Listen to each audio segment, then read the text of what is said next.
back to the cheap weddings that you experienced and the great toasts and the great comments. Please continue. Yeah. We've been to, I'm thinking of a wedding where they had the ceremony at like a kind of like a nature area at a local park.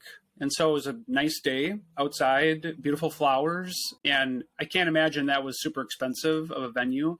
Now, you got usually people are doing more and more the ceremony and the reception at the same place. So that's probably one way to either save or just to make it easier for people.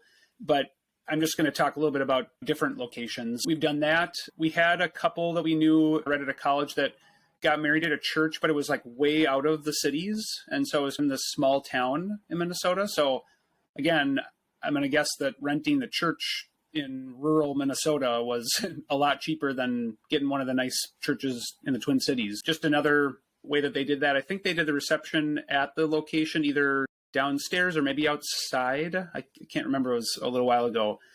I went to Ohio for a wedding where the couple rented it was either their families or somebody they knew's just nice property. And so they just put up a big tent, but they had the reception there and you just pulled into the driveway and it was all right there and they catered in. And so again, if you don't have to pay for the location, then you're just paying for the food. And so I think the nice way to think about it is it doesn't mean you have to go less on everything, but if you take out a couple of costs that are substantial, that brings it all down and that can make it an affordable wedding. So that's probably a little bit of what we did in our wedding was, sure, we could have had plated meals for everybody, or we could have had more Cold Stone cakes, but we decided to, one more. Exactly. One more would have been nice.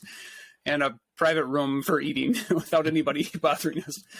But I think if you cut back on some things, just like in regular budgeting, you can cut back on just a few things. It doesn't have to be everything. And it can really then make it feel like it's a lot less because in the end, it comes down to the total dollars spent.